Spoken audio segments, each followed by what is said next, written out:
Thank you, Mr. Chairman. Good morning, everyone. I'm so glad to be here, and I'm so honored to have the chance to be part of this Golden Jubilee. Today, I'm going to present one of the case reports we have done in the last year.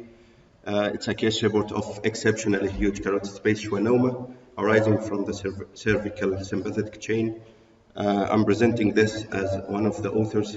I'm an assistant lecturer of plastic surgery, Swiss Canadian University. First, I have nothing to disclose, and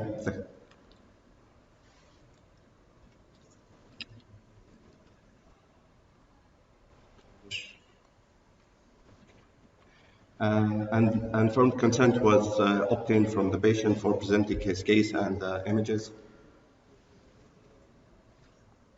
Okay, as a background, schwannoma, what is schwannoma? Schwannoma was first described by Vero K in 1910 as a group of neurogenic tumors, and he referred it to termed neuronomas. And 25 years later, they found the tumors, most of tumors are arising from the nerve sheath, so they called the neurolimomas. And nowadays, we believe that most of tumors are arising from Schwann cells. That's why we call it schwannomas. As a history, the case report has been ever reported was a case report of schwannoma of the vagus nerve, has been reported by a Nigerian professor called Mukherjee.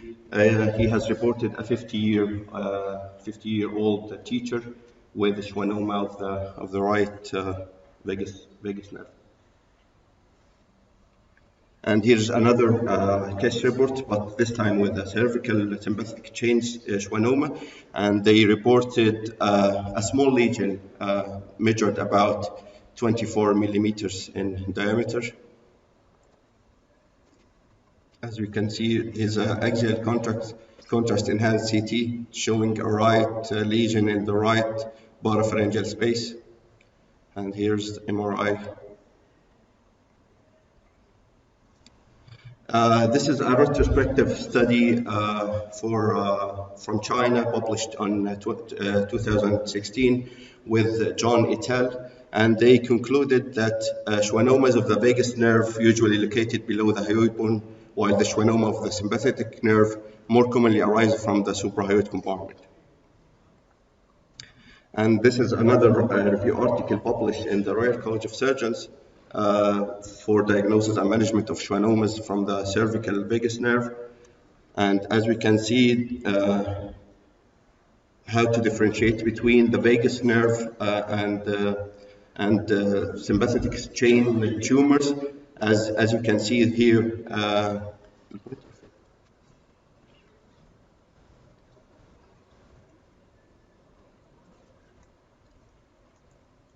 okay. Okay, as we can see here, a tumor from the vagus nerve can displaying the carotid artery anteriorly and separating it from the internal jugular vein and displacing it posteriorly, while the tumors of the sympathetic chain displacing both the artery and the vein without separating them.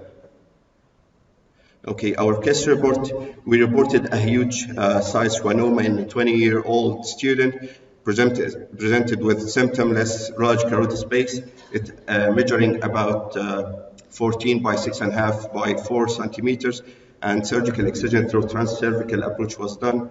And here's the physical examination. As we can see, here's the tumor of the left side, and as we can see also, there's a tracheal shift to the other side, and here's a tongue deviation to the left side, which is consistent with a hypopharyngeal nerve, hypoglossal nerve injury. Here's the MRI cuts showing the tumor. And here's the intraoperative finding of the tumor and the specimen excised. And here's the histopathological examination, which is consistent with schwannoma, showing Anthony A and B areas. So, in conclusion, carotid space schwannomas are extremely rare and mostly present with slowly growing painless swelling in the neck. The rarity of this huge schwannoma makes our patient is very interesting to report, and preoperative diagnosis can be challenging, and investigation such as CT and MRI would be very beneficial. I would like to thank my co-authors, my professor Mohammed Al-Laban, and my colleague Dr. Ahmed Awad and Mustafa Darani from the pathology department.